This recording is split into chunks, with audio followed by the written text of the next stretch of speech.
Previously on the Scare Value podcast. Yeah, we need to talk. Need to talk about what? You have made a mockery of my Asian trip. What are you talking about? We had fun. We went to Asia. Weeks bitching. And then you pull this shit? You made me rearrange my entire life. If you have an issue with how this podcast has been going, you should just tell me, not plan these elaborate things. I have been telling you. I haven't heard one complaint. I've been telling you every way I know how. But at this point, I'm just feeling exhausted. Exhausted. With all this time off. Exhausted at having to be in your presence. Oh, my God. It must be beautiful to be you and live your life and not do anything. What? And not do anything. You are the most miserable sod. You know, I've just made an executive decision.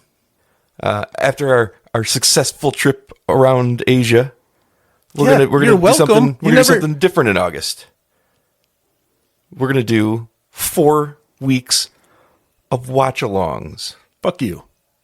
4 of them. You. Because I know how much you fucking love watch-alongs. I don't know what you hate about them. Oh, I'm Pete. I hate when you make me watch movies and talk about them. I also hate when you make me talk about movies while I watch them. So now you're trying to kill me. That's what we've come down to? 4? I'm going to call it Watch August. What do we have to do? Watch movies. Everything we do on this podcast comes down to watch movies, except for the times where you don't fucking watch the movie and then I have to stay up all night crafting an episode around how to get through a week. I watched it. It's so hard. I'm Pete. I own a house and have a career. Joke's on you. I don't have either one of those. See, you don't even know anything except movies. I'm Mr. Movie Writer. I hear you complain all the time about having to go to a theater to watch a movie. You're like, oh, I gotta go see it at the theater. All the time. You know, you think it's so easy. I don't know what to tell you. Like, you think that my life's easy and yours is difficult. You screw in fucking light bulbs. Sometimes. Not even all the time. Yeah, but you gotta know which way to screw it. That's important stuff. I mean, there's only 2 options. I'd figure it out one of the times. What do you do when you write reviews? I've tried to look at them. It's just a lot of words to say the same thing, that it was all right, or it was pretty good, or meh, it wasn't that great. Are you seriously comparing what I do to you saying it's pretty good? You think that my whole life is just laying around? It's not. You think you could do what I do? Yeah. Because I know I could fucking turn a light on. I know. Done it my whole life. I know that I could finish those reviews in like a fraction of the time. And I don't even know math, and I could do it in a fraction of the time you write reviews. You're like, oh, I got to write now.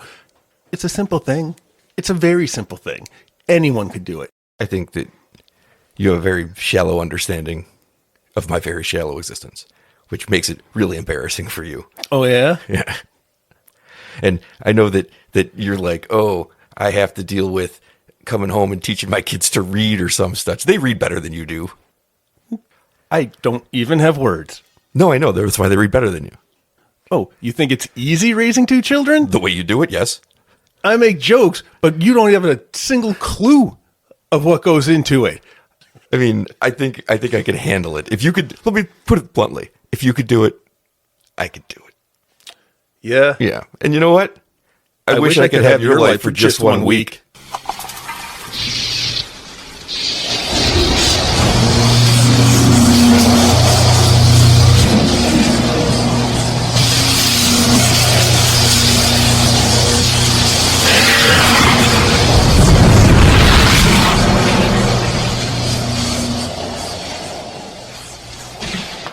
What the fuck?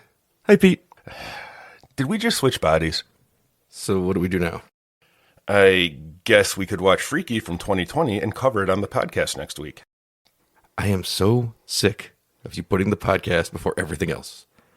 But also, I've never seen Freaky, and I want to, so, okay. Why is my penis so small? 1 week later. He stabbed me with this like weird old-looking dagger, but when he stabbed me, we both got hurt. What do you mean? Standing and peeing is kind of rad. Millie, focus. Sorry? What? You both got hurt? Oh, Yeah, so when he stabbed me, he instantly got a wound too, but in the exact same spot, the left shoulder. And then late last night, I kept hearing the dagger's name, like this weird, like whispering in my head, Ladola, Ladola. I think Ladola caused this. This is like 3 gallons of pee. This guy's bladder is huge. Is everything huge? Joshua. Well, you know this is the boys' room, right? She's got a dick in her hand and you're wearing Chanel number 5. Think we're past labels. This is ridiculous. You guys got to see this. This is like a floppy anteater. Welcome back to the Scare Value Podcast. Pete, it's been a week since we accidentally swapped bodies.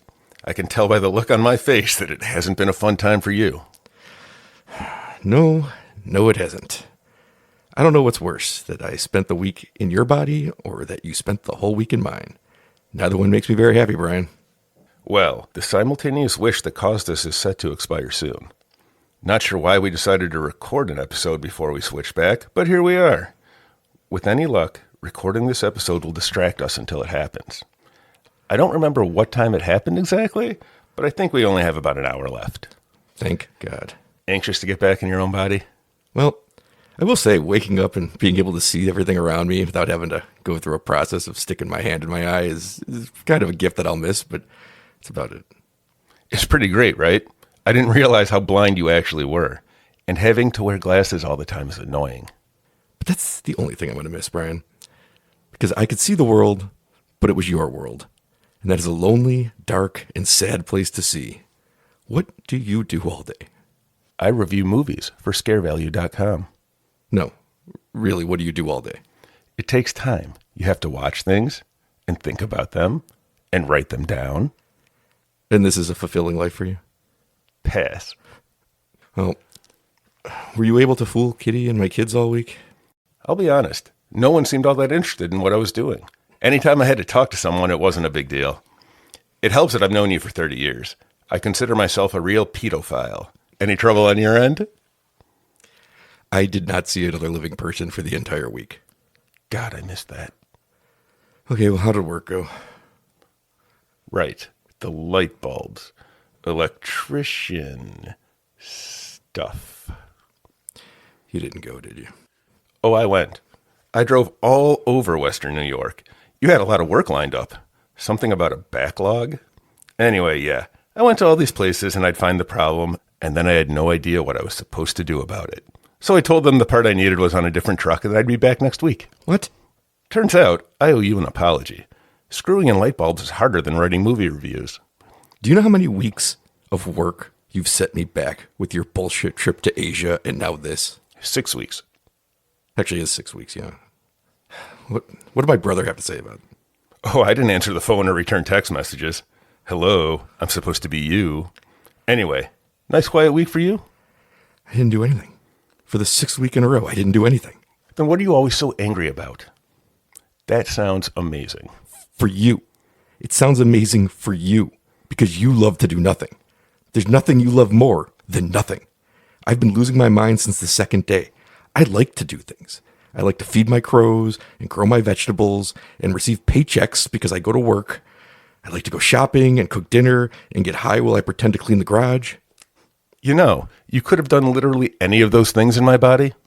In fact, you could have just told Dave that you didn't need the month off when you realized we weren't actually going to Asia.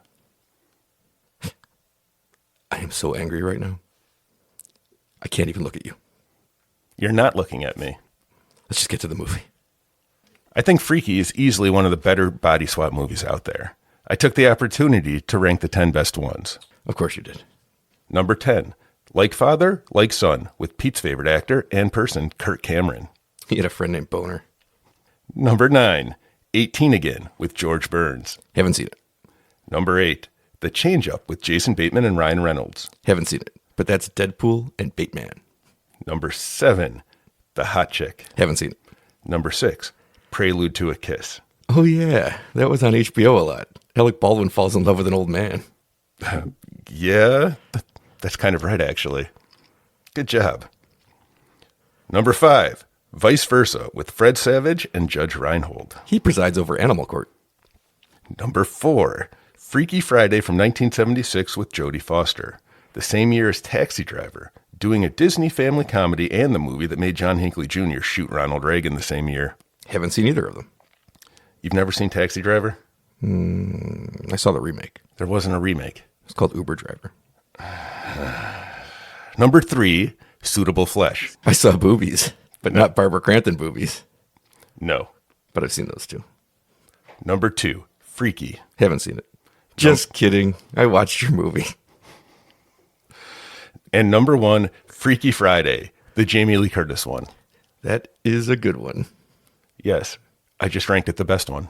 No, I think Face Off is the best one. That's famously a face swap movie, not a body swap movie. Only from the perspective of the body. From the face's perspective, it is a body swap. And that brings us to Nick Cage news. Where is it? This isn't the right notebook. Oh, no. Oh, there it is. Okay. Let's see. Oh, you like award shows, so you'll like this one. It's time for a Cage quiz, hotshot. Did you know that Nicolas Cage has been nominated for 12 Razzie Awards? How many has he won, Brian? Cage's dozen. 0, because he's so good he can't win a Razzie Award. I really thought your Nick Cage update was going to be about Face Off. Cage quiz, hotshot. All right.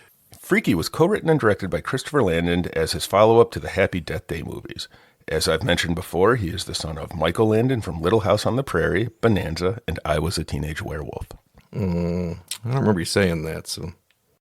So we had a time loop slasher, and now we have a body swap slasher. They should do one where the killer is a memento, and he can't make new memories, and he has to write notes on himself to track down his victims. That's actually the plot of Memento. Yes. The opening scene involves teens sitting around a fire at a mansion. A masked killer comes. Gross. He wears a ceremonial mask that looks like a hockey mask, and he does the Halloween head tilt at one point. So, he has the mask of Jason, the mannerisms of Michael Myers, and when he takes his mask off, the face of Norman Bates, if he was played by someone who didn't understand the character. Was he in the remake? Yes. Vince Vaughn plays the Blissfield Butcher. He kills everyone and steals an ancient dagger from the house. I like this opening. It's like a mini movie that gives you kills right off the bat. I appreciate a mini movie, but I didn't see him use a bat. Catherine Newton plays Millie. She's good in this like she is in everything that isn't Ant-Man 3. Michelle Pfeiffer. Her mother is played by Kate Finneran, who we knew from Wonder Falls. That's where I knew her from. Her friends are Nyla and Josh. Nyla is played by Celeste O'Connor, who would go on to be in the new Ghostbuster movies. That's where I knew her from. Josh, who is the gay best friend, is played by Misha Oshirovich, who I haven't seen in anything else. The guy Millie has a crush on is named Booker, but I didn't write down who played him. The other cast member of note is Millie's mean woodshop teacher, played by Cameron Fry himself, Alan Ruck. He's from Spin City. He is from Spin City. I love that show. I figured you would. It's a Pete fact. There's a running bit in this movie where we're supposed to believe that Millie is unfuckable. They did this with her in Lisa Frankenstein too, and I don't get it. It's like they have scripts written for unattractive leads, and they're not allowed to hire them. She's in high school. I don't think you're supposed to be objectifying her, you creep. But Catherine Newton was in her 20s. Oh, she was hot then. She's also the school mascot, but she walks around with the head off all the time, which goes against the only rule of mascots. That's probably why no one wants to fuck her. This movie doesn't waste any time as the butcher hunts down Millie immediately and stabs her with the dagger, causing them to switch bodies. And the football field turns into an ancient temple. Metaphorically. No, I saw it, Brian. Okay. It's frustrating dealing with you. A ceremonial dagger. In the Freaky Friday remake, it was a fortune cookie. Ours is more of a classic vice versa situation, in that it sucks. I called Judge Reinhold. Does he pick up? Good one. He probably would, though. I don't think he's very busy. The body swap happens when the clock strikes midnight, which is a weird choice. Why? Because they should have switched when he stabbed her and the lightning struck. And they both looked at each other like something happened. They played it strange enough that I wondered if they filmed it before they decided on the midnight switch happening. But I think they did it because they had to explain how Millie would wake up in the butcher's place because she wouldn't know where it is if they switched before midnight. Also, what kind of serial killer is in bed by midnight? Well, he was tired from the stabbing. That will wear a body down. The first thing the butcher does in his teenage girl body is to accessorize her clothing to dress hotter, putting on perfect makeup, and although they don't show it, given the cut from getting ready for school and being at school, putting her hair up into a ponytail. I just figured her mother did it. Her mother is too drunk to do that. Oh, yeah. Well, she had breakfast ready. She's clearly a high-functioning alcoholic. Did your mom have breakfast ready for you? Not one time. Did your stepdad? Only a knuckle sandwich. The butcher's first kill is Millie's bully in a cryotherapy tank. You know, like schools have. They might. When's the last time you were in a school? I prefer not to answer that question. Ugh, I want my body back so bad. Millie heads to... What are you going to do with it? My own body? I've seen it. Yeah. What can you do with it? I've seen everything. I've seen the big board. It's not that big. No. But you know what? No one complains. You don't ask. That I don't tell either. I'd like to lodge a complaint, an official complaint. To who? I don't know at this moment. All right. Court adjourned. Moving on. Millie heads to woodshop class, and Alan Ruck doesn't like Millie's attitude. Not because she's now a psychopath. We see that he hated her long before that. What do you think Millie could have done to make Alan Ruck hate her so much? All we know about her is that she's shy and unfuckable, neither of which should make the woodshop teacher mad at you. Maybe she's a schemer, and he's having flashbacks to high school where Ferris made his life a living hell. He's not actually playing a grown-up Cameron in this. I was listening when you went over the characters, and you said he was Cameron Fry himself. What do you think happened between the two movies that made Cameron so angry? I know his bus had a bomb on it. And now he teaches woodshop. I'm more surprised the school still has a woodshop class than cryo chambers. That's a good point, actually. For some reason, you're making a lot more sense this week. I don't know what it is, but I find you a lot more credible right now. I hate you. And I believe that.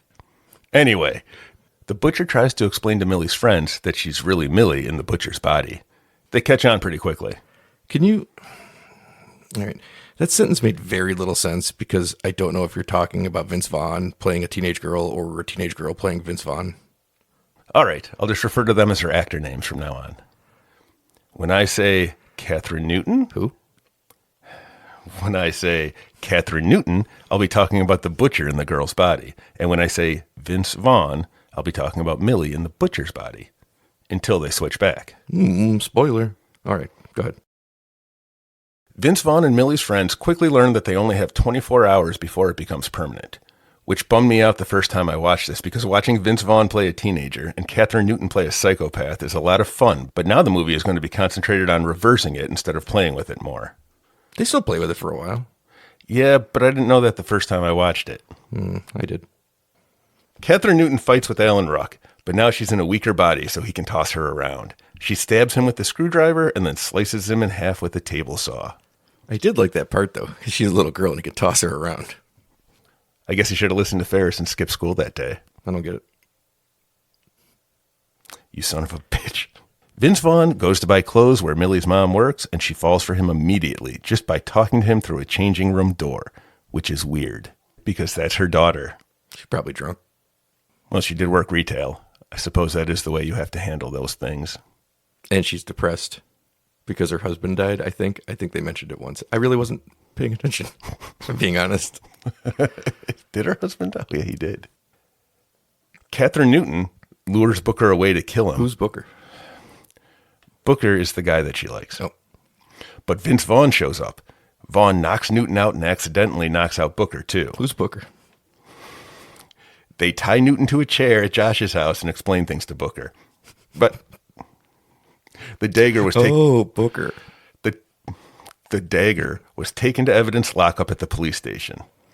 Oh, Catherine Newton's sister is a cop. In real life? Because that's convenient.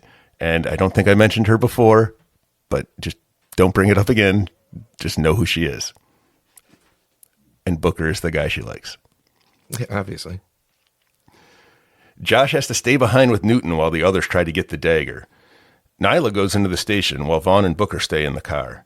Millie's sister immediately pulls a gun on her in a very low-pressure situation, so they're going for an accurate portrayal of a police officer confronting a black person here.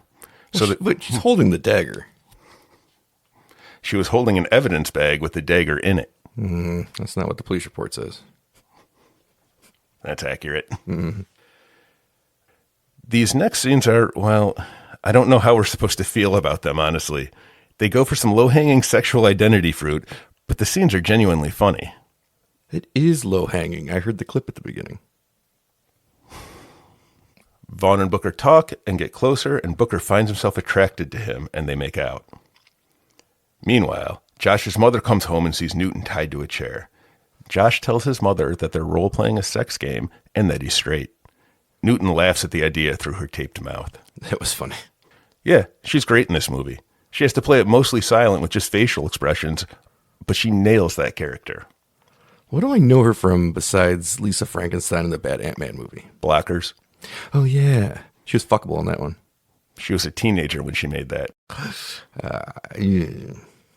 I'm just kidding. She was in her 20s. She was also in Detective Pikachu and will be in the upcoming sequel to Ready or Not. Ooh, I like Ready or Not. She wasn't in Sabrina? That was Kiernan Shipka, who... No, that was Melissa Joan Hart. You would know her from Longlegs, Totally Killer, Twisters. Totally Killer. I saw that one. You did. It did not have Katherine Newton in it. It had Kiernan Shipka.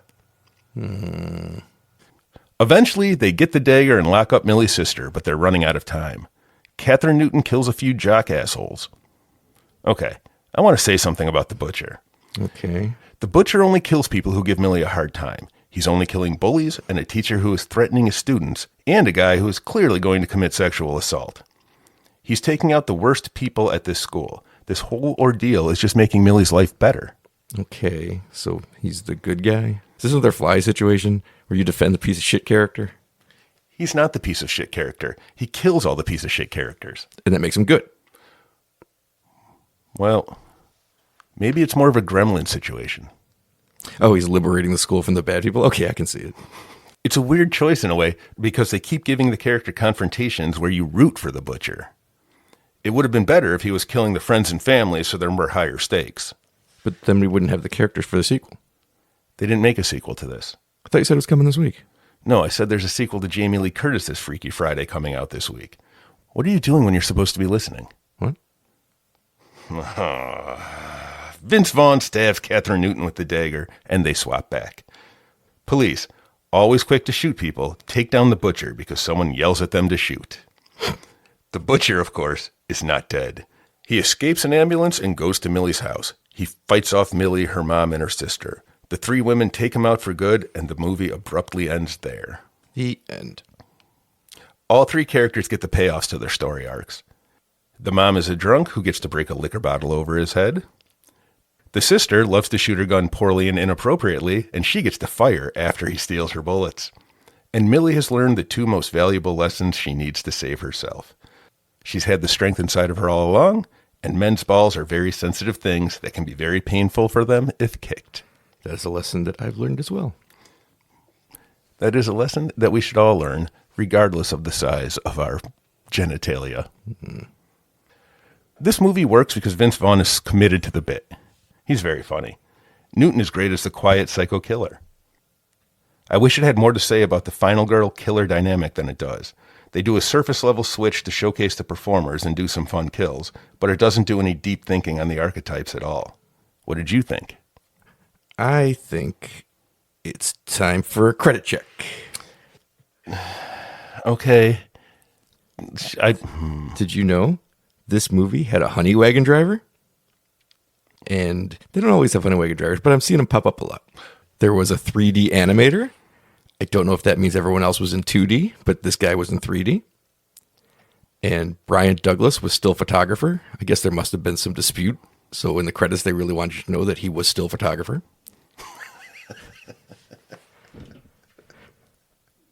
And there was a lot of Best Boy grips and riggers and stuff, but there was no regular Best Boy. But I did find this the most interesting thing. There was a camera pa who must have fathered all the cameras. No, it's Camera, PA. What does Pennsylvania have to do with this? Is that where the father's from? Yes. Credit check. Okay, but what did you think about the movie? I think it was solid. It was pretty good. Vince Vaughn was fun. I didn't like it as much as Happy Death Day, but it was pretty good. Hey, can we be serious for a second? Yeah. I have some genuine concerns, and I think you need to really go see a doctor. Your neck right here, it doesn't feel good, ever. I know that. Yeah, but who do you think you're telling? how can you live like this? It doesn't turn. You have to keep tilting your head like you're trying to snap your neck, and you'll snap parts of your bones, but they're not your neck. It never gets better. Do you know what happened? No. A child fell on me. I don't know what they were doing up there. Like the cat falling out of the ceiling. Fell right on me. Didn't get up for 3 weeks. This is a sad existence you have. What No about one checked on me either. What about your fingers? Why don't they work? Which one? All of them. You have stubby. No, they work. 1, 2, 4. You have stubby, tiny little fingers. Notice I didn't count my thumb because that's not a finger. Also, your fingers. I've never noticed this. Your thumb doesn't touch your pinky. Well, first of all, thank you for not noticing anything about my body. Look at that. What is? This isn't human. They don't belong together, Bryan. Thumb's not a finger. Got to keep them separated, as the offspring would say. Yeah. Look at my body. I can move all my fingers. I can curl my tongue finally. That's what normal people do. I don't even like the way you use that word. Oh, you're going this again. Normal is a word that normal people use. And normal is a cat. He hated that cat, but he loved lasagna. Oh, we talk about Garfield? The titular. Did normal like lasagna? I don't remember. I Why was John always making so much lasagna? There's no one else in his life. believe John was hopeful. Someday he would date that veterinarian. That makes me sad. The one played by Jennifer Love Hewitt in the movie? I've never seen the movie. This is a rare Pete has seen something that Bryan hasn't. Well, it has my man Breckin Meyer in it. I've seen it. I've seen all the Breckin Meyers. Rat Race. No, what's that? That's a John Lovitz movie. Rowan Atkinson. Mr. Bean? Mr. Bean was there in all his beanie glory. Did he talk in that one? He did. Then it's not a Mr. Bean. Like, there's one rule of Mr. Bean. And the rule is you can't talk. I don't ever see Mr. Bean. I've seen gifs of him looking at his watch. All right, that was all I really had. I think I'm complaining about your shitty body. Well, can I complain about your body for a second? It's no wonderland this. There's nothing wrong with my body. I do nothing with my body, and it's perfectly pristine. That's the problem. Do you know how hard it is to get this thing moving? It feels Why like, would you be moving? because every day feels like it's been in a coma for 7 years. I don't know how to argue with that. I agree with that. Yeah, I'm well rested. Well, the doorbell rang. It took me 4 days to get there. Was it? I didn't know they weren't there anymore. I mostly just forgot the doorbell was rung. Well, that sounds like somebody else's problem. Also, I don't have a doorbell at my house, so I was confused about what it was for at least the first 2 days.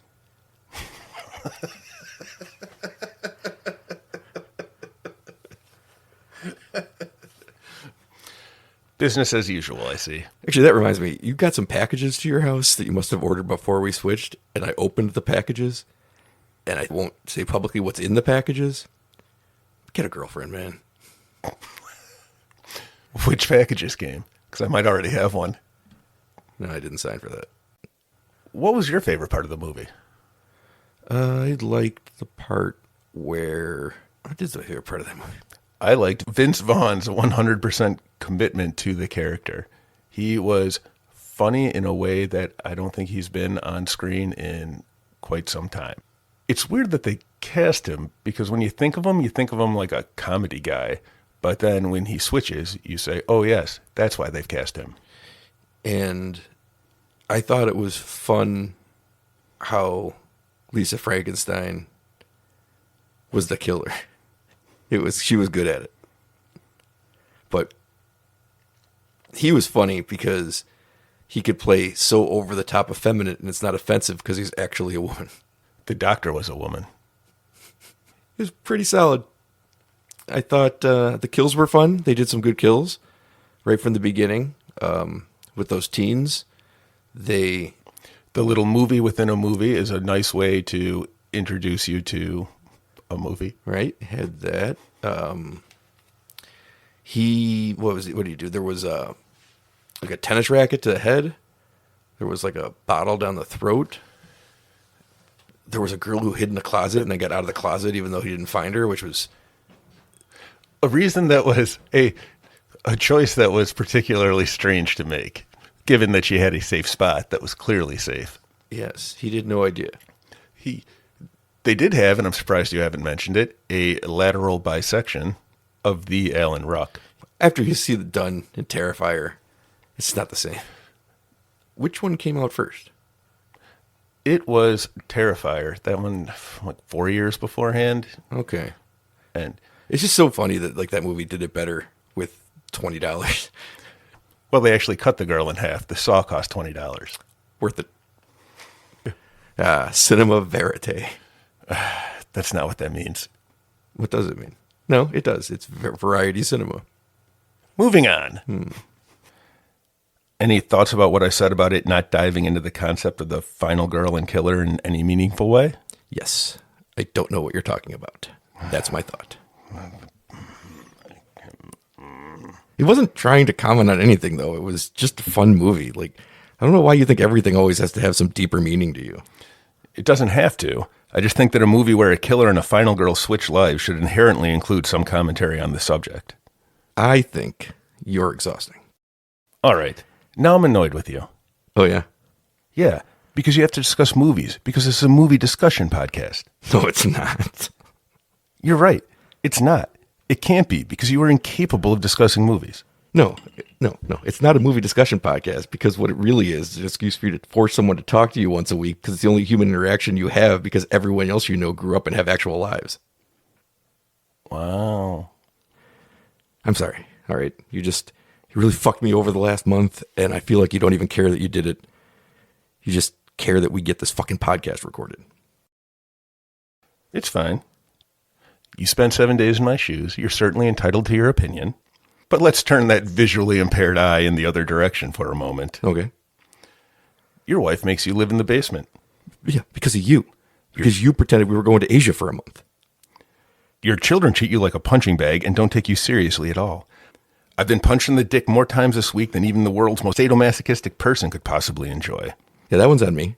I set very loose boundaries and teach them to enjoy life more than be afraid of it. And I regret nothing. Crows follow you everywhere. Yeah, proud of it. What's your point? My point is that you may think my life is empty, but yours is full of shit. Wow. You know, I really thought that this experience would bring us closer, give us a better understanding, a deeper empathy for each other's lives. And I think it did, because you know what? Death update, if I had to spend another week living your life, I'd kill myself. Yeah? You're lucky I didn't do that by day 3. Oh no, you couldn't. What would your precious crows think? I can tell you what they think. Oh, they talk to you? Yeah, they do. And they say, who's that depressing loser always walking up here with that podcast equipment? Doesn't he have anything better to do? That's what they say? Yeah, that's what they say. And I tell them, no, he doesn't. But because I've known you for like 30 fucking years, I have to put up with it, I guess. Yeah? Well, they thought I was you all week. So you know what they said to me? Oh, what did they say? Nothing. Because they're stupid fucking birds. Oh, now you've gone too far. Now? I would rather spend my entire life getting punched in the dick and sleeping in this basement having crow best friends than spend another minute living as a lazy, near shut-in, unambitious bore like you. Well, I'd rather be seen as a lonely middle-aged loser than an overgrown man-child that no one can take seriously. So we agree. I guess we do. I guess the only thing to take away from this is that I don't want your life.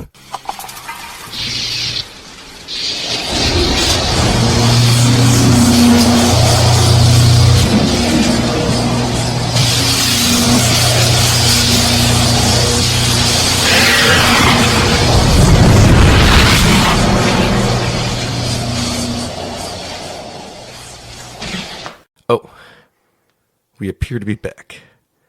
Naked and back.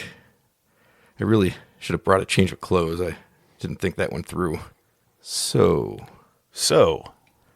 things were said, and I think we should probably do the healthy thing for our friendship and just bury it deep, deep inside and never talk about any of it again. Bring what up again? I think you might have brain damage. It's good to be back, Bryan. So good. It's all right. No, I'm happy here. I'm so happy.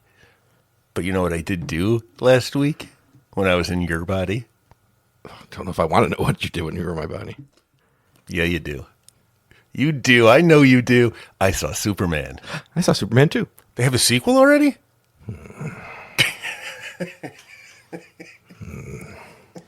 It's good to be back.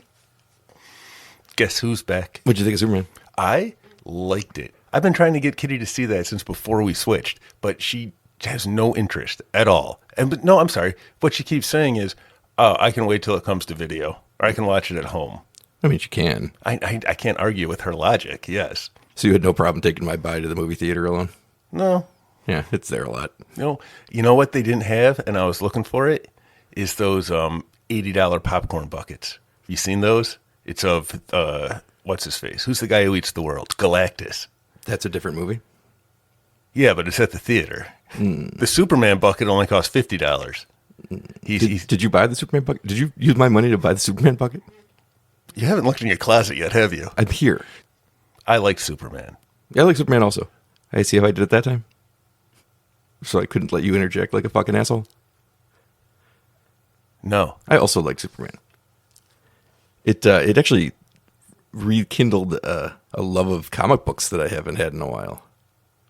I read that somewhere. It apparently has been happening to a lot of people. They're going into comic book shops looking for Superman runs. I signed up for the DC Universe Infinite. Did you really? The DC Infinite thing so I could read comic books. And then I've spent most of my time that I wasn't avoiding phone calls about light bulbs, putting whole runs in order that I wanted to read from the history of DC. I've read very little, but I've collected a lot of things to read.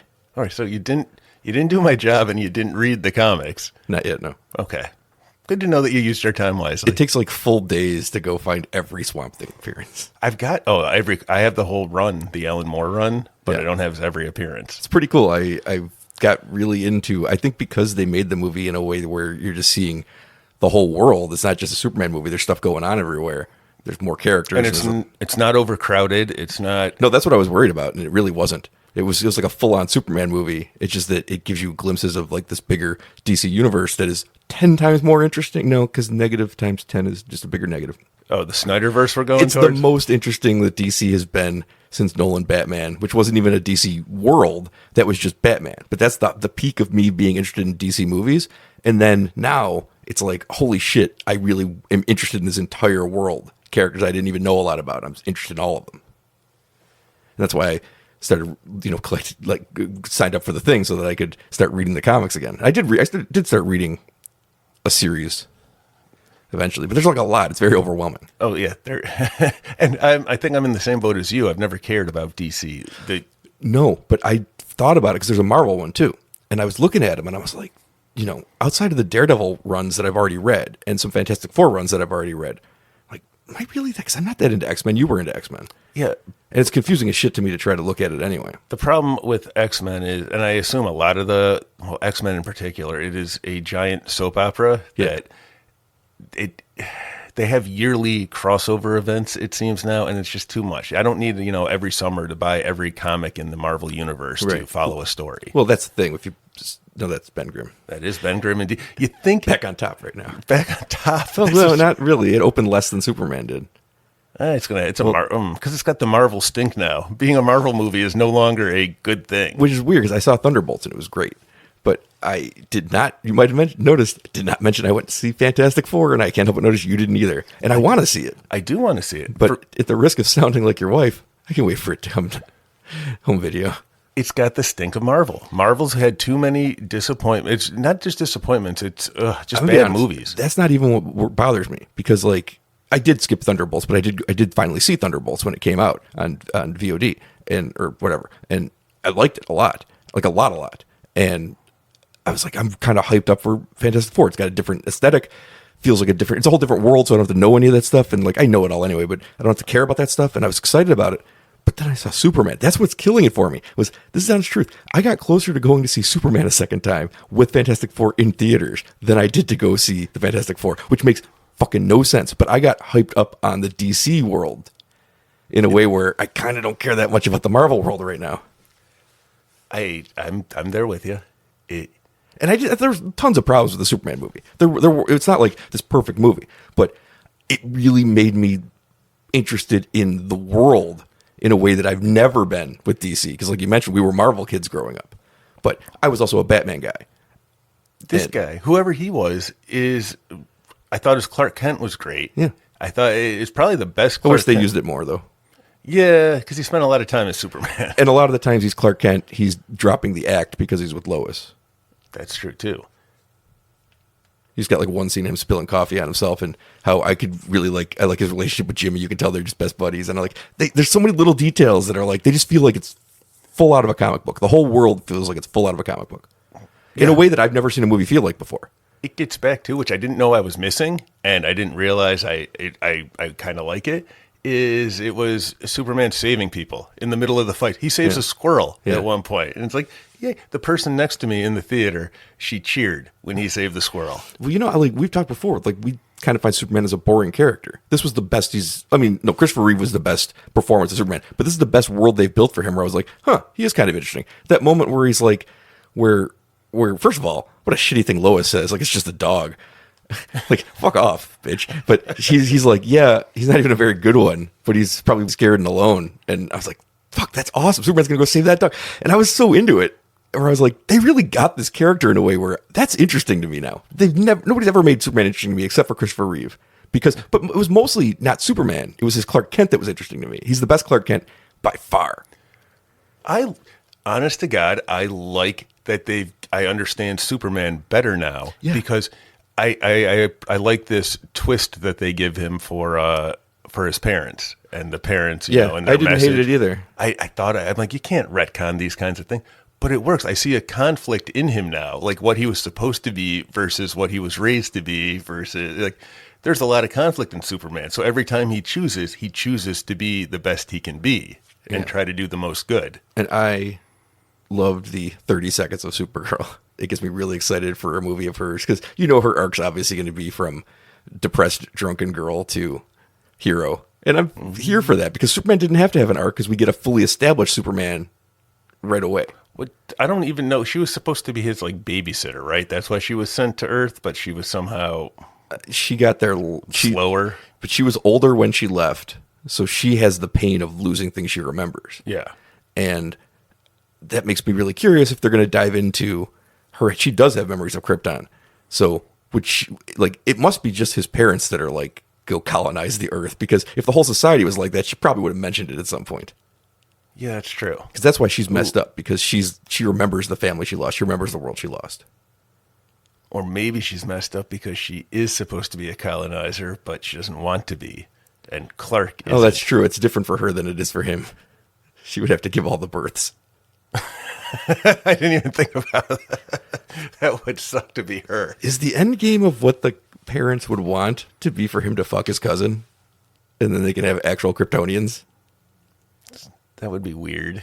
Were they royalty? Because I thought that was like a royal thing or a hill thing. Were they hill people? I don't know what the customs are on that planet. No, they're all the same. They're all the same. Customs are the same everywhere. We send our criminals to the Phantom Zone. Yeah. Isn't that what we do? No, we have Alligator Alcatraz. Oh, no. That's worse than the Phantom Zone because that's real. It is. I've never seen one person go to the Phantom Zone that didn't escape. That's true, too. Wait. Was it only 3 people? Just in the movie, but they send people to the Phantom Zone all the time in the comics, I'm assuming, and everybody comes back. I don't think Marvel even has the equivalent. They've tried. They have like a super powered prison, but it always seems pointless. Well, this plastic prison can't hold me forever. That's probably the most I was ever into a universe of movies was the X-Men movies because the characters were fun.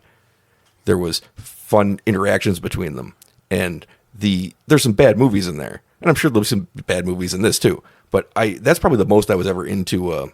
Even though I don't love the X-Men comics, I liked the world they built in the movies so much that when they rebuilt it a second time, I was still into it. And I I think I like the Superman universe off of one movie better. It just feels like okay, I liked the Avengers movies a lot, especially the first one. It's a lot of fun. Yeah. And then the second one I don't like so much. The big war ones are really cool because you get to see everybody in it. But it feels comparatively to me to what this was just like other heroes walking around, like Mr. Terrific and Guy Gardner and Hawkgirl just walking around, and Peacemaker has a cameo. Did everybody laugh when he came on screen? He had the biggest reaction in the movie. People try to tell me that show's not a hit or not popular. Everybody in the theater laughed when I saw it. Every single person laughed. It was a very active audience. Yeah, me too. It feels on the Marvel side, it's cool because everybody's together, and I like so many of the characters, and it feels like they bottled this and put it out for public consumption. They designed it this way. This felt so much more organic. Where like I want to know more about all these corners of the DC universe. I'm seeing this tiny sliver of it. You're getting dropped in the middle of it without warning. The world exists, and but I want to know everything. It was like the first John Wick movie, where they pay for things with these coins. There's this whole, it's one of my favorite things ever, that they just didn't bother explaining like almost anything in that first movie. But you can see the whole world, and it's kind of like that. There is this really established universe. You don't have to know it was super well acted by everyone. I think everyone nailed their role. They cast the right Lois Lane. She was tremendous. Fucking Mr. Terrific was awesome. I had never heard of him before, but I don't need to. The character? Know. Yeah. Yeah, I knew him from Arrow. Okay, he was a much lower powered being in Arrow, but there was a character. But that works. You don't need to know who these characters are. You get them. You see. I like the Arrowverse too. Now that I think about it, so it's not the only time I've liked DC, because I liked the show Arrow. Legends of Tomorrow was an awesome show. Flash, the early Flash episodes were great. I just got lost in the mythos of it, where I couldn't even keep up with it anymore. That's funny now that I think about what I said there. But there was so many shows. Supergirl was even good. Like I enjoyed, although I like this interpretation of Supergirl better. And as soon as I saw it, I was like, I get why. Why do you like Supergirl so much? What is she from anything? Well, like I said, I liked the show, but I like this interpretation so much because I watched the show. And the show, once you see this interpretation of it, which I guess is from a famous comic run, Supergirl, the Woman of Tomorrow, or something like that. Okay. I guess when I saw it, the first thing I thought was, it just exposed to me what the problem with the Supergirl show was. They had this awesome actress who was really fun in the role and had superpowered stuff, and it was really cool, but she was just playing the female Clark Kent. She had the same life Clark Kent had. She had the same friends, same enemies. This was, there's a whole different fucking character here. And it's the first time I think I've seen Supergirl that wasn't just like, what if Clark Kent was a girl? And we're going to have the same beats. Same thing. These are all new beats, and I'm so into the idea of it. I think James Gunn is pretty good at taking characters you don't necessarily know and just putting them in a real universe. Like, look at the Guardians of the Galaxy. I think what he's best at is, the Guardians of the Galaxy is another peak for me where I was really into something that was coming out. What he's the best I've ever seen at with this movie specifically. Because again, the movie has lots of problems, and I almost don't remember them though, because I remember the feeling of it. It drags. It does drags drag in places. But what's cool about it is that it feels like as somebody, because he's read comics his whole life, that he knows that feeling where you're like, all right, I'm going to pick up a Batman comic. And then you get in there and you don't even know what era you're in. And you're like, so he has a son now and he's married to Catwoman. And you're like, okay, but you just pick it up as you go along. And there's like a wonder to that where you want to see more mysteries unfurl of what you don't know about the comics. That's what this movie felt like. And I've never seen a movie that didn't feel like, okay, but our audience is dumb. We have to start from the beginning. No, our audience is comic fans. We're just going to give them a fucking splash page and say, go. And I've never felt that in a movie before. Can I quickly, before I forget, say that I fucking love that they just gave me a couple of sentences as an origin story, and they even made the sentences interesting because it brought me right into the beginning of the perfect. That's how I want origin stories. Take a note, Batman. Well, I don't think they're going to. It's funny, people are just campaign because people love the Batman so much, and I love the Batman too. I don't love it, but I liked it a lot, and I really do like Robert Pattinson in the role. People are like, just make him the DCU Batman. Just make him DCU Batman. Do you know how dumb that would be? To make, because you felt what Superman felt like, right? The movie. That's what the world feels like. They're trying. I know that Bruce Wayne will be more serious than Clark Kent, but you can't put that fucking character, which should exist in its own world, and they should make as many movies as they want to because it's got a great director, great writer, great cast, great star. But don't put that character in here. Counterpoint: put him in it. Put him in there and have this dumb, glowering, just I'm the Batman. But we know from just living that there are multiple kinds of Batmans. There is this Dark Knight, But there's also like the one who wears a blue and is fun, kind of. And who goes water skiing and throws bombs at sharks. I'm interested in, you could even do that. Now, I'm interested in them getting away from that and having it be more of a Silver Age Batman, because this is clearly Silver Age stuff, it seems. Pattinson was funny. He was like, got a lot of cats. That was funny. I loved him in the movie, and he's perfect for that movie, and just keep making those movies.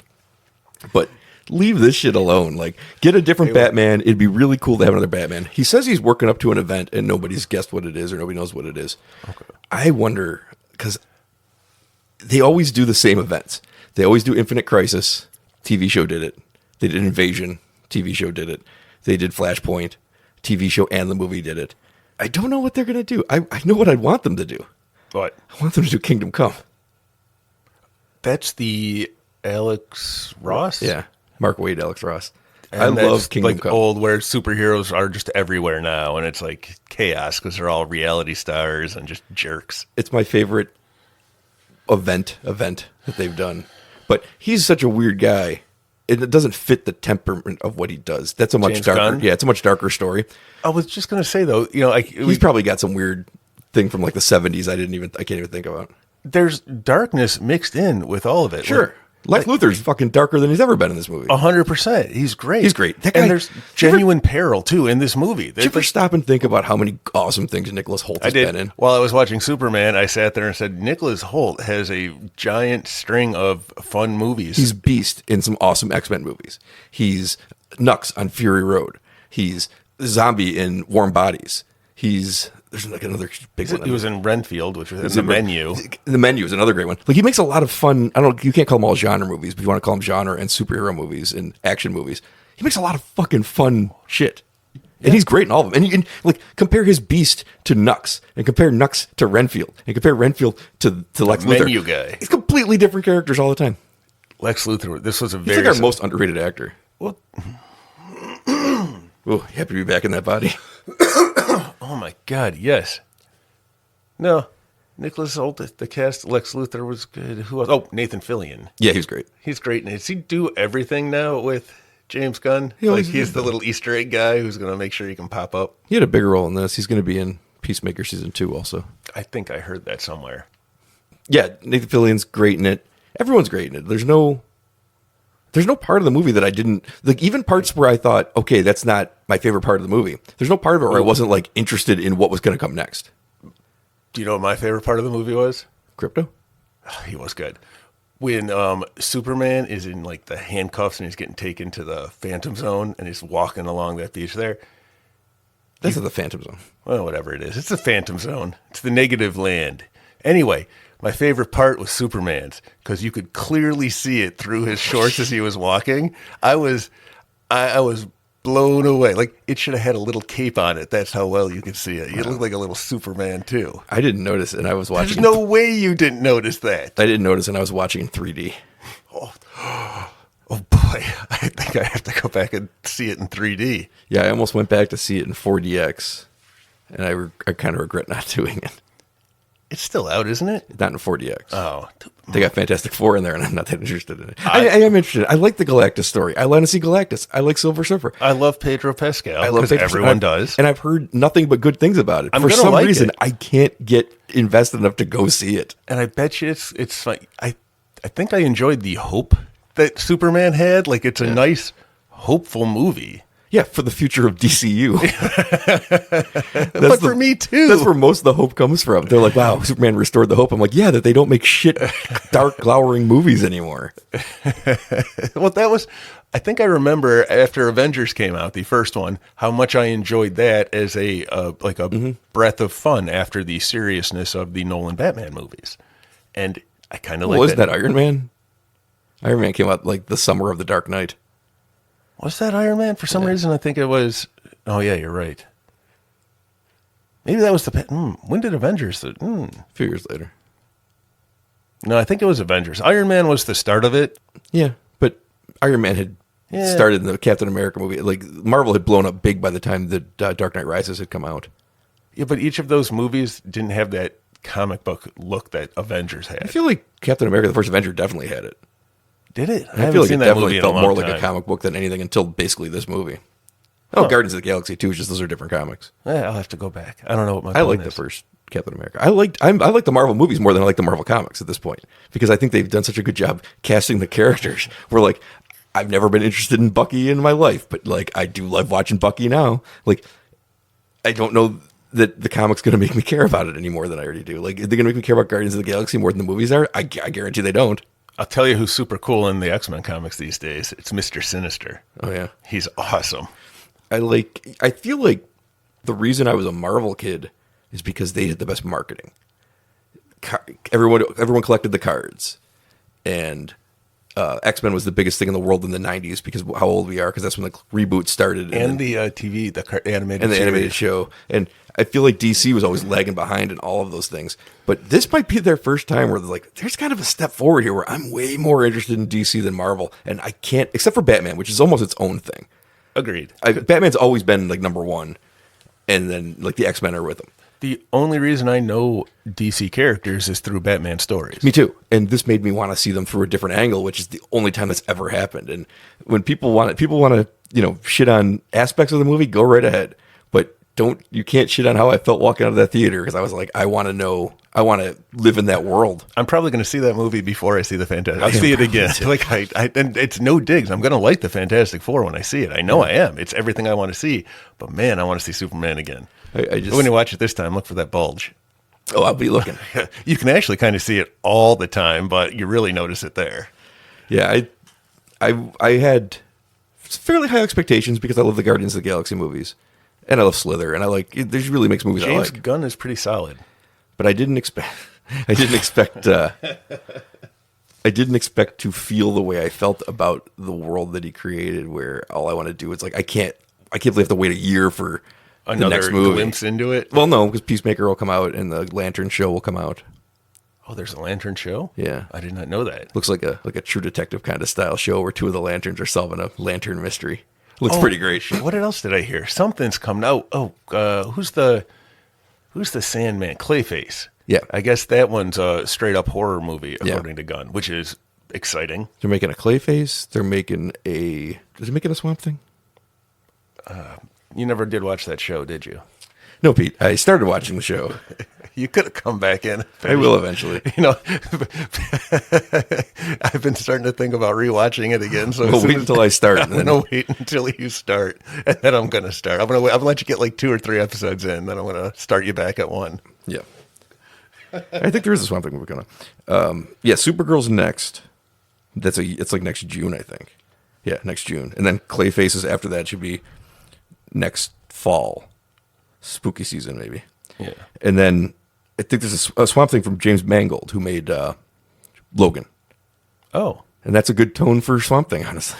Yeah. I wonder what Swamp Thing they're going to base it on. It's got to be Alan Moore. You'd think so. Really? But a lot of good writers have taken over Swamp Thing and expanded on some Alan Moore ideas, but also modernized them a bit. So I wonder if they'll... Like, a lot of good writers have actually had a turn at that. Grant Morrison did. Scott Snyder did. There's a couple other good runs of writers you might not know. But Swamp Thing's actually had a mostly solid run ever since the Alan Moore thing because he created a way of doing it that has really stuck. So I wonder if it'll be like Alan Moore through the eyes of a different writer, which is what they've really been doing for like 30 years on the comic anyway. I'm only on like book 3 or 4 of the Moore run, so when I finish that, I guess I can start looking for other ones. I think the TV show itself is based not on the Alan Moore thing. It's based on somebody else doing the Alan Moore type. They took things. the Alan Moore like retcon of the character and worked from there. I don't know. I don't know which, but I think it's based on a different person's run, doing it like basing off the foundation that Alan Moore set. Yeah, I got you. But his actual stories is from somewhere else. Yeah, but the characters, yes. The way the characters are presented, yes. But the actual stories are different. I think that's what they'll end up doing. Well, the origin is so much better. James Mangold clearly has his own idea, and given his age and what he does, he probably does love the Alan Moore run. And if he's writing and directing it, and he sought him out to do that, he's probably doing an Alan Moore. But there's, like you said, there's probably other good runs because the character is just an interesting character who can do a lot of different things because they have him involved in the magic side of the universe. They have him involved in what I don't even know what to call it. It's like whatever Beast Boy is. There's different types of like the green and the red. That's one of the things that excites me about James Gunn being in charge of all this because he's such a horror fan. because two of the first 5 projects are horror tinged. Yeah. Clayface is a horror movie. It's going to be like written or co-written by Mike Flanagan, who That's a familiar name. Haunting of Hill House, Oculus, bunch of great movies. Okay. He's had a hand in the script and doing the story, and he's one of the best we got. I think he's doing The Exorcist next. He's one of the best we got. And then you got James Mangold, who makes great movies, Oscar-nominated movies. Who comes down sometimes to do Logan and stuff like that. And he's like, hey, I want to do Swamp Thing, which is a supernatural sci-fi horror show. And, okay. And that's 2 of the first 5 projects. But then you see Superman. Creature Commandos. Commandos. That's horror. Horror comedy, yeah. And then you see Superman, and there's not a hint of that in there. There's not a hint of pessimism from the character. It's like he can have everything. He can have the whole world. It's great. I was just thinking, because I only watched the first half of Creature Commandos. It was a little bit of everything. It's kind of like a James Gunn movie. Almost. It's got the dark. He wrote it all. Yeah, it's got the dark. It's got the comedy. Which is why when you see Superman, it doesn't have a lot of that stuff. And I was really impressed with how he stuck to the character. Yeah. That's true, but there was real darkness and real threat, like real There problems was, but going not from on. Superman. No, and coming off of the fucking Snyder ones, it was so refreshing to see. Right, but I don't want to lighten, like, it wasn't like a low stakes little movie. Like, you genuinely care. You're like, oh, when Luther was playing Russian roulette with the guy who was the civilian who likes Superman, you're like, this is not fun. You know what the best moment in that entire movie was, though? It's when Superman... I told you, it was when he was being arrested and he's walking to the tent.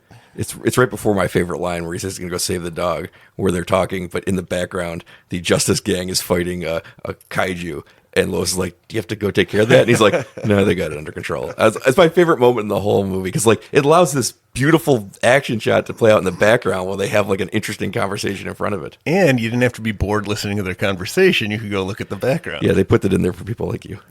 I figured they did, and I appreciated it. All right, next week we can finally start Watch-A-Logist. New watch-alongs all month long. Are we really doing that still? Well, only 3 weeks in August because we did Freaky this week since we swapped bodies. You know, we could have just done this as a watch-along, and you could have had the whole month. Son of a bitch. The first ever Watch-A-Logist, and I fucked it up. Is this a yearly thing first? Just be happy I didn't go with Watch-A-Lautum. Oh, no. That's a name that is good again. I don't want it, Bryan. We'll do something fun. You know what's having an anniversary soon? Is it me? Wait, no, that was last month. Uh-oh. I may have just stumbled onto a second reason I'm living in the basement. It's the 40th anniversary of one of the best horror comedies ever made, The Return of the Living Dead. I don't know if I've seen that movie. I think I might have, but if I did, it was a long time ago, and I don't remember it. Well, it's a great one. I think you're going to love it. It's hilarious. I might watch it ahead of time, so I'm not completely lost when we talk about it. That would be shockingly helpful to the podcast. Huh. I wonder if I left some remnants behind in your body when we switched. Gross.